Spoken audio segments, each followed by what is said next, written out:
Bonjour à tous et bienvenue au flash de 10 heures de la télévision du Burkina.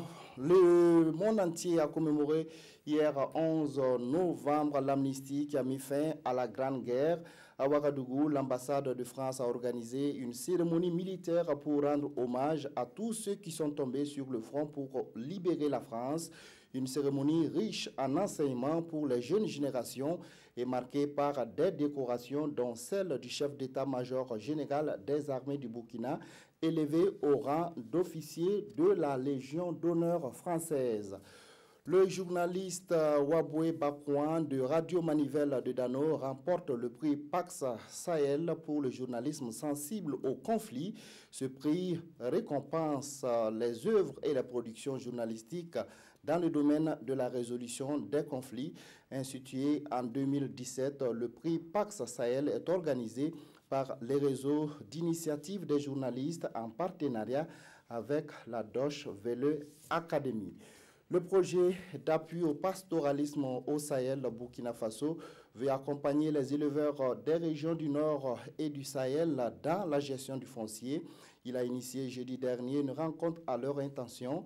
La session de travail a permis aux responsables du projet de présenter la méthodologie de l'ingénierie sociale, une innovation dans la mise en place des infrastructures et aménagements pastoraux.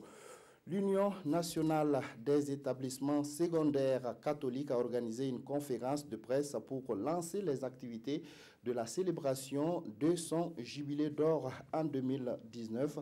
La conférence s'est tenue le 8 novembre dernier. Ce jubilé sera célébré sous le thème 50 ans au service de l'Église et de la nation dans l'éducation au Burkina Faso, défis et perspectives.